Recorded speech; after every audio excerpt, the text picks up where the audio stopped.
네, 지금부터는 최형두 국민의힘 의원 만나보겠습니다. 안녕하십니까? 네, 안녕하십니까.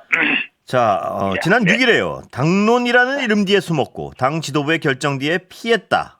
이렇게 릴레이 사과에 동참하셨는데요. 어떤 고민 끝에 내리신 결정입니까? 예, 이것 때문에 우리 재선 의원들 사이에서 좀 충분히 논의하고 함께하지 왜 혼자 했느냐라는 좀 예, 질책을 받았습니다. 그 경위는 우리 6월 4일인가 의원총회를 했는데, 뭐 결론을 못 내리고 끝났습니다. 여러 뭐 설왕설래가 갖고 반성과 책임이라는 이야기는 많았지만, 그리고 우리 초선 의원 한 분이 자기가 이런 반성과 책임이라는 주제로 기자회견을 하겠다 예, 그래요. 그래도 의견을 묻길래 그래, 말하고 싶을 때 해야 된다. 내가 또 이렇게 보니까 지난 5년 동안 이제 초선 4년과 또 재선으로서 1년을 보내보니까 뭘 말을 하고 싶을 때 주변 눈치 보고 말 안 하는 게 결국에는 큰 정치적 책임을 좀 방기하고 당론 뒤에 숨고 또 내가 뭐 초선이니까 내가 주직책이 아니니까 책임을 회피하는 시대더라. 돌이켜보면은 이렇게까지 이런 데 보면은 우리 당의 전체 책임도 있겠지만 예, 국회의원 300명, 특히 우리 당의 107명 중에 한 명의 책임도 있는 건데, 그 하라고 장려해서 했는데, 그 다음날 6월 6일날 현충일날 마산가 있는데, 예. 아니, 기자들이 다음 릴레이로 나를 지목했다고 연락이 와서, 이 자칫하면 이거 우리 초선 의원이 무슨, 한 취지를 내가 또 응원까지 해놓고, 예, 그래서, 그럼 저도 개인적으로보다는 300명의 국회의원 개별 헌법기관으로서, 예, 그런 고민들 했지. 마침 6월 6일 현충일 날 우리도 현충일 행사가 있어가지고 예, 유족들도 만나고 또 우리 나라를 위해 헌신했던 그런 호국 영령들 생각을 하면서 이 국회의원 한 명 한 명이 다 아주 엄중한 책임을 진 헌법기관 아닙니까? 예, 예, 그래서 내가 이 지난 광복 80주년 또 뭐 전쟁의 폐허에서 이런 피와 땀과 눈물로 이룬 나라인데 나는 그렇게 중요한 나라의 국회의원 헌법기관으로서 책임과 소임을 다했느냐라는 이제 그런 어떤 각오 반성을 이제 하는 차원에서 했습니다. 그런데 예, 그게 사람들이 그 여러 가지를 보고서 예, 뭐 많은 그렇게 생각했구나. 뭐 그동안 내 생각이 어떤지 궁금했던 사람들도 많았고 예, 했는데 많은 격려도 있었고 또 반성과 책임이라 그러면 더 철저하게 지어야지 이렇게 예, 말로 떼올리고 하느냐라는 예, 질책도 그랬습니다. 예. 두 가지가 조금 뭐 아쉬운데요, 의원님. 네. 하나는 왜 세 명에 그쳤을까? 지금도. 예. 이게 그게, 예, 예. 좀 더 많은 분들이 동참할 것 같은데 충분히 왜 세 명에서 딱 그쳤을까? 예. 그게 이제 마침 그 뒤로 이제 원내대표 선거도 생기고 뭐 여러 가지 이제 구체적으로 이걸 풀어야 할 과제가 생겼습니다. 아까 예. 말씀드렸다시피 우리 재선 의원들이 아니 그 함께 좀 논의해서 아, 함께 해야지 혼자 하는 예. 것보다는 이게 이제 구체적으로 또 반성과 책임이란 주제로 세 사람이 이야기하다 보니까 뭐 되게 할 이야기는 했어요. 그러니까 다른 분도 똑같은 이야기를 반복해야 되는 그런 예. 내용적인 문제가 있었고 두 번째는 이제 그렇게 할 게 아니라 당 예. 전체 차원 혹은 초선이든 재선이든 또 삼선이든 의원 개개인을 넘어서 의원들끼리 몇몇 의원들끼리라도 예. 좀 구체적인 뜻을 예. 표하는 게 좋겠다. 그리고 그 다음날 또 이제 의원총회가 있었고 예. 의원총회에서 이제 원내대표 선거가 결정되고 뭐 이러면서 이제 좀 전체적으로 의견을 모아가자라는 쪽으로 되면서 이게 그 형식이 좀 소멸해 버렸죠. 예. 저희들도 조금 더 우리 의원들이랑 초선 재선들이 뜻을 많이 공감을 했는데 그걸 함께 좀 해야지 먼저 그렇게 해버리면은 예. 우리가 지금이라도 다음에 하시면 되는 거 아닌가요? 그런데 지금 더 예. 중요한 것은 개개인의 반성과 책임보다 이제는 이제 국민들이나 우리 당지들이 묻고 있는 거 아니겠습니까? 예. 어떻게 이 질이 멸렬한 상황을 해결할 것이냐. 예. 이제는 집단의 또 어떤 의원들 개개인의 각오를 모아서 예. 정말 죽기 살기로 뭘 해보겠다, 재건해보겠다 이런 걸로 모여야지 맨날 자기 탓만 하는 그런 방식은 조금 이제는 식상한 거 아니냐는 그런 생각도 있는 것 같습니다. 예. 자, 사과문 발표한 이후에 당 안팎의 어떤 분위기랄까요? 뭐 반응은 어땠습니까? 의원님 보시기에. 이제 한편으로는 뭐 우선 언론이 예. 그런 방식이 굉장히 주목하는 거 보고 놀랐습니다. 저는 네. 이게 참 국회의원 한 사람 한 사람이 이렇게 중요한 거구나. 이게 개별 헌법기관이 개별 헌법기관이라고 그러지 않습니까? 예. 국회 전체가 헌법기관이지만 국회의원 한 사람 한 사람도 헌법기관이라 그러거든요. 예.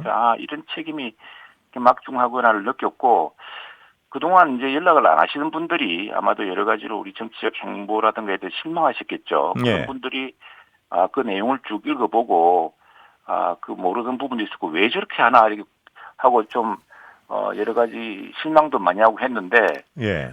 그런저런 고민이 있었구나 또 그런저런 사정이 있었구나 근데 열심히 하라는 격려도 있을 거예요. 예. 그리고 또 한편으로는 그런 말보다도 지금 당장 너무 땅이 답답하고 또 대선 결과에 대해서 너무 실망들이 많고 절망한 분들이 많으니까 국회의원이 그런 개별적 반성도 좋지만은 뭘 좀 해서 다음을 치고 나갈 예. 이런 걸 보여줘야지 그 반성과 책임이라고 똑같이 말하자면은 반성하고 고개 숙인다고 예. 지금 그거야 국민들도 답답한 건 똑같은 느낌인데 예. 뭘 할 건지 그러면 왜 이렇게 당이 지리밀려하고 서로가 아직도 힘을 못 합치고 뭘 제대로 고쳐야 되는지를 갈피를 못 잡는 양상에 대한 질책도 많고 그렇습니다. 예. 하나 여쭤볼게. 아까 그 사과문에서요. 당론이라는 이름 뒤에 숨었고 당 지도부의 결정 뒤에 피했다. 이렇게 사과를 하셨는데 앞으로는 비슷한 어떤 옳고 그름의 사안이 있을 때는 나서실 뭐랄까요? 결의나 용기가 있으신 건가요? 어떻습니까? 그렇게 해야 되겠다는 각오를 한 것이죠. 예. 물론 그동안의 대부분의 당론이라든가 이게 대해서는 저도 공감하는 바가 있었기 때문에 한 것이고 모든 예. 당론에 대해서 제가 반대하는 건 아니었고요. 예. 그러나 좀 쟁점이 되는 당론이라든가 그리고 뭐 지금 앞으로는 이제 이런 문제에 대해서는 예. 우리가 좀 여러 가지 더 치열하게 논쟁하고 더 치열하게 고민해야 될 때 예. 이걸 충분히 하지 못하고 뭐 크게 그냥 어떤 줄기를 잡아 사는 경우가 예. 많은데 그런 경우에 근데 이게 지금 돌이켜 보니까 그게 전체 결정은 그렇게 됐지만 따지고 보면 국회는 한 사람 한 사람도 여기에 대해서 좀 더 치열하게 했어야 되는 거 아닌가. 예. 저는 근데 뭐 전체적으로는 그렇지만 또 제가 맡고 있는 상임위가 있고 예. 제가 주도할 수 있었던 현안이 있었지 않습니까? 그런 현안 하나하나도 국정에 큰 성패를 가를 수 있었고 그런 사안인데 그런 문제에 대해서 좀 더 철저해야겠다. 저는 저 개인도 그렇지만 우리 예. 민주당 동료 의원들도 예. 지금 대선에 이기고 크게 다수당이어서 뭐 크게 지금 어떤 심자랑 참 큰 그게 그 자신감이 가득 차 있겠지만 예. 그럴 때일수록 근데 지난 2020년에 총선에 크게 성공한 뒤에 임대차 3법 밀어붙이다가 당했던 엄청난 경제적 후폭풍이 있지 않았습니까? 예. 그런 것들도 그 당시에 당에서 정말 충분한 토론을 했다면은 거기도 경제 전문가가 있었을 텐데 예. 그렇게 무모하게 했겠나 싶기도 하고 그래서 뭐 그런 것들을 저 스스로도 이제 그런 다짐 당론이나 또 국회의원 300명 중에 한 명이 예. 우리가 어차피 소수당인데 어떡하겠어라는 이런 열패감이라든가 이런 데서 벗어나서 좀 더 설득하고 좀 더 다이내믹하게 해야 되는 거 아니냐라는 그런 각오였습니다. 예. 그래서요. 이 어떤 과거의 반성에 기반해서 하나를 좀 바로 여쭤보면 지금 비대위원장의 혁신안 나와 있지 않습니까? 네네. 거기에서 어떻게 보십니까? 그래서 저희들이 그때 재선 의원들이 한 20명이 모였습니다. 갑작스레 모인 건데도 꽤 많이 모였죠. 재선 절반 이상이 모였는데 그래서 거기에 대한 여러 논의가 있었고 이 개혁안은 큰 취지, 큰 골조와 취지는 가야 된다. 그리고 김용태 의원의 거취 문제는 물론 이 비대위원장의 임기가 6월 말이지만 지금 어차피 우리가 전체 당원들의 뜻을 모아서 정말 당원 투표를 통해서 새롭게 당의 진로와 또 새로운 당의 지도부를 만들려고 한다면은 어차피 전당대회를 해야 될 텐데 그 전당대회가 8월 이전에는 해야 된다는 게 중론이었거든요. 그러면은 6월 말에 마치고 2개월도 안 남았는데 새로 하기보다도 지난 대선 때 그나마 김용태 비대위원장이 우리 당을 쇄신하려는 모습으로 우리 지지자들한테 또 우리 중도층의 우리 국민들에게 보여준 기대감이 있었으니까 그 안대로 하되 그 개별의 5개 안에 대해서는 좀 더 진일보한 안을 만들자 이런 취지로 공감을 했죠. 송원석 원내대표 선출된 다음에요. 초재선 의원들과 간담회 가졌는데 분위기 어땠습니까? 여러 가지 이제 뭐 그거는 어려운 상황이기 때문에 개혁안에 대해서는 특히 어떤 분위기였습니까? 서로 대화 나누실 때. 저는 사실은 그 다른 일이 있어가지고 재선 모임에는 가지는 못했습니다. 못했는데 대략의 뜻은 뭐 전했는데 예. 김용태 비대위원장이라는 것이 지금 제기하는 것이 우리 국민들이 생각할 때는 그 물론 형식과 내용에 대해서 어떻게 할 것인가에 대해서는 조금 더 진일보한 방식이 있을 수가 있습니다. 그런 예. 방식은 다 같이 검토해서 하되 전체적 지지는 그런 개혁안을 쇄신안으로 이어가는 게 좋겠다라는 것이 제 생각이었고 예. 그런 우리 재선 의원들 지금 개혁과 쇄신을 바라는 모임이라고 이제 그냥 의원 모임이라고 이름을 바꿨습니다만 예. 재선이라는 이름을 떼고 그런 의원들 생각도 어쨌든 그런 쇄신안을 그런 개혁안을 쇄신안의 기본 어쨌든 송원석 원내대표도 쇄신에 대해서 이야기하고 있거든요. 그래서 새로운 비대위가 아니죠. 이제 새로운 어떤 전당대회를 준비하는 그 기구인데 그냥 그걸 관리형이라고 보통 관리형이거든요. 이제 선거를 준비하는 기구니까. 예. 그런데 그걸 굳이 이제 혁신위로 하겠다고 한 것은 그런 김용태 비대위에서 띄워 올리는 그런 쇄신안 또 많은 당의 의원들이나 우리 당원들 국민들이 바라고 있는 새로운 개혁에 대한 기대감을 반영해서 하겠다는 것이니까 예. 그 듣기에 결이 조금 달라 보이지만 그 같은 맥락이라고 생각을 합니다.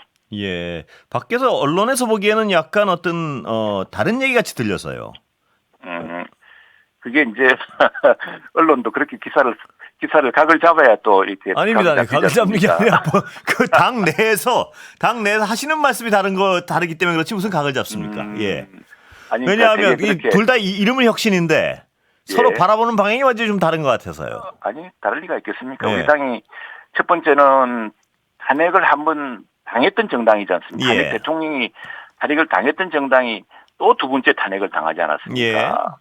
그리고 대통령이 계엄이라는 극단적인 선택을 했을 때 그 선택을 미리 알거나 그걸 막기 위해서 그 한편으로 말하자면 대통령이 여당에 의지하지 않았기 때문에 생기는 일 아니겠습니까? 예. 그것 또한 여당의 실패입니다. 그래서 제가 그렇게 저 역시도 이 책임에서 벗어날 수 없다고 했던 것이 명식이 여당 의원이 대통령이 그렇게 극단적인 선택을 할 때까지 아무것도 모르고 있었고 또 그런 어떤 고립감에서 그런 결정을 할 때까지 방치한 것도 여당의 책임이라는 이런 뭐 좀 제가 너무 과도한 생각을 하는지 모르겠습니다만 그러나 그런 책임 의식이 있었다고 생각합니다. 그렇게 한다면은 지금 이 정당이 누가 보더라도 이렇게 해서는 다음 선거에서 이길 수 있겠느냐에 대한 예.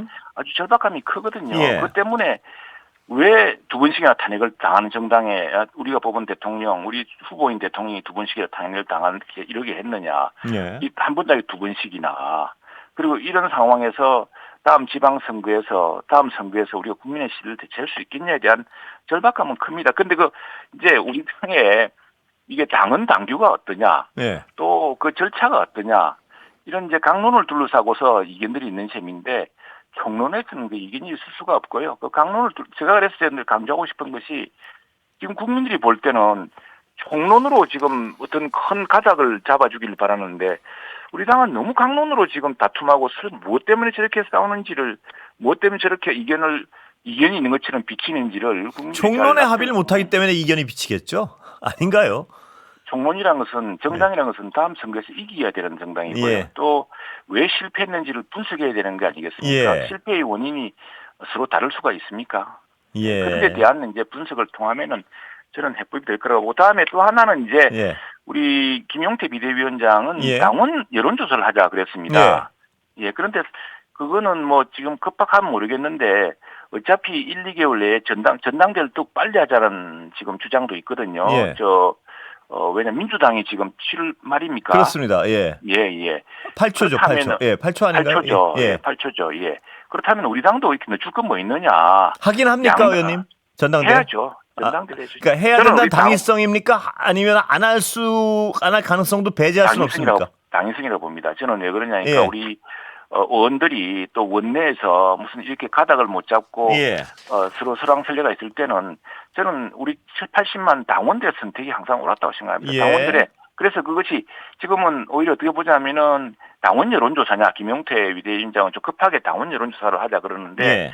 만일 7월 말 8초에 전당대가 있다면은 그건 당원 투표로서 결정할 수 있는 사안이기 때문에 예. 오히려 지금 김용태 위원장이 띄웠던 그런 5가지 안을 공천혁신 방안부터 네. 해서 조금 더 진일보하게 만들어서 새로운 지도부와 당론과 정강 정책에 또는 당헌 당규에 반영하는 방식으로 당원 투표로 전당대회죠.